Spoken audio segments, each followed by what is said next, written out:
Miss হবে না আপনার পছন্দের টিভি শো। দেখুন জি5 অ্যাপে একদম ফ্রি।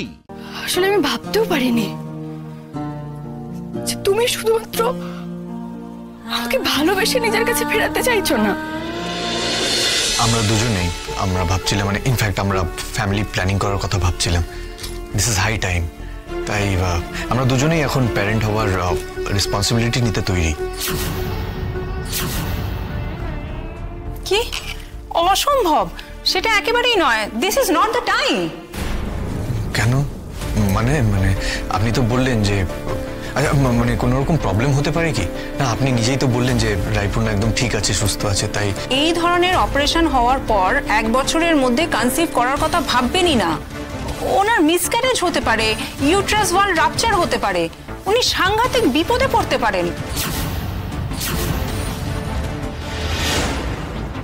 ইনফ্যাক্ট 1 বছর বাদে ওনার কিছু টেস্টও হবে। আর ওনার যে সার্জারিটা হয়েছে তারপর ওনার বাচ্চা বহন করার সক্ষমতাও তো থাকতে হবে, তাই না?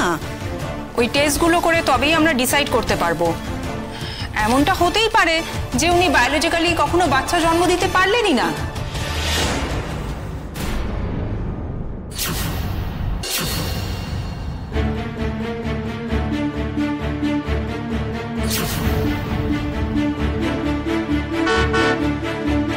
অনির্বাণ, সাবধানে প্লিজ। তুমি এত আপসেট হচ্ছ কেন? তুমি আপসেট নও? তোমার খারাপ লাগছে না? প্রথম যেদিন শুনেছিলাম আপসেট হইনি, আজ খারাপ লাগলো। এত বড় একটা কথা রাই, এত বড় কথাটা তুমি জানতে, তা সত্ত্বেও তুমি আমাকে জানালে না।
মেজাজটা কাকে দেখাচ্ছ? আমাকে?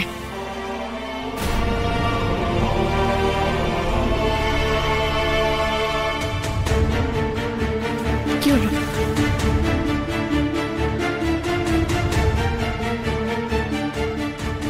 তুমি কি আমার উপর রাগ করছো?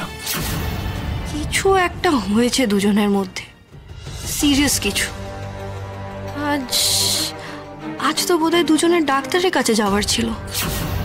তাহলে কি ডাক্তার এমন কিছু বলেছে যাতে দুজনের মধ্যে আবার ঝামেলা তৈরি হচ্ছে? বোঝার চেষ্টা করি তো। অনির্বাণ, তুমি ডাক্তারের কাছে যাওয়ার আগে আমাকে একবারও বলেছিলে তুমি সোজাসুজি এরকম একটা কথা বলতে ওখানে যাচ্ছ? আমি ডাক্তারের কাছে গিয়ে কি বলবো না বলবো, কি জিজ্ঞেস করবো, সে সব তোমাকে আগে থেকে জানাতে হবে, তাই তো? আমার তোমার অ্যাপ্রুভাল নিয়ে যেতে হতো ডাক্তারের কাছে, তাই তো? যখন প্রশ্নটা আমাকে নিয়ে, আমি যখন বিষয়টার সঙ্গে ওতপ্রোতভাবে ইনভলভড, তখন অবশ্যই আমাকে আগে থেকে জানাতে হবে। What do you mean, Rai? What do you mean আমি ইনভলভড? তোমার একার বিষয় নয় এটা, রাই।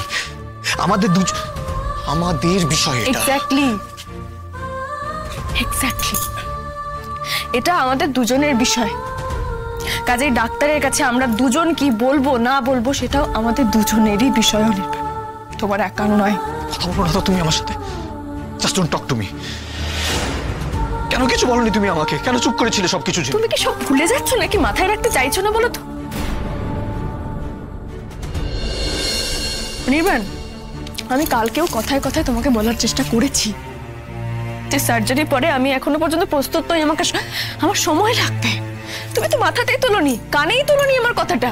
তুমি জাস্ট উড়িয়ে দিয়েছিলে, মনে আছে সময়? চমৎকার চমৎকার রাই, চমৎকার।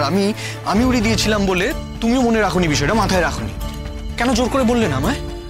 কেন বললে না জোর করে? কেন তুমি আমাকে এটা বললে না? যে কেন জানালে না আমাকে যে তুমি হয়তো ভবিষ্যতে আর কোনোদিনও কনসিভ করতে পারবে না, কোনোদিনও বাচ্চার মা হতে পারবে না? তুমি কেন বললে না একবারও? কেন আমাকে এটাও জানালে না ওরকম একটা সার্জারি হওয়ার সময় যে এই সার্জারির পরিণাম কিন্তু এটা হতে পারে? তুমি কোথায় ছিলে অনির্বাণ?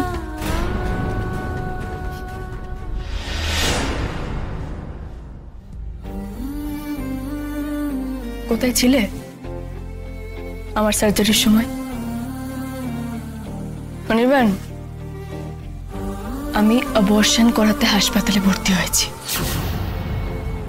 এই কথাটা মনের মধ্যে পুষে রেখে হাসপাতাল অব্দি চলে গেছিলে তো, কিন্তু আমাকে দেখতে নয়, অবর্শনের পেপারে বাবার নাম কি লেখা আছে সেটা দেখতে।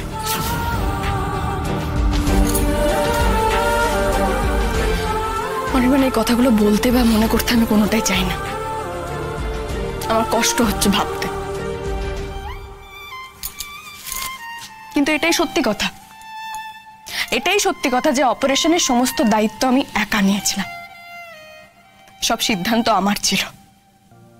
তুমি তো আমার পাশে ছিলেই না, উপরন্তু আমার প্রতিপক্ষ হয়েছিলে।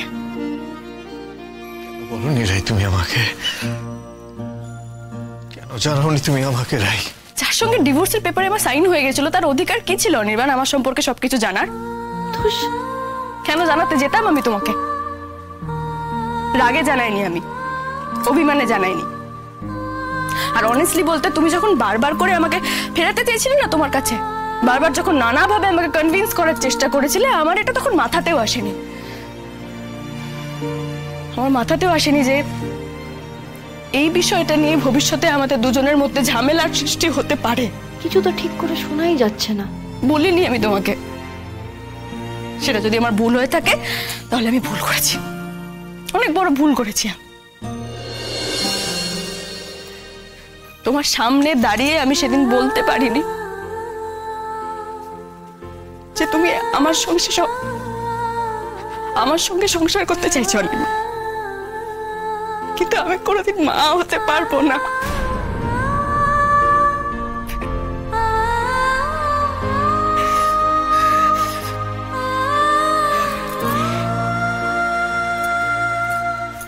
এবার তুমি ডিসাইড করো যে তুমি এটা জানার পরও আমাকে ভালোবাসো কিনা। আমার জিজ্ঞেস করা হয়নি এটা।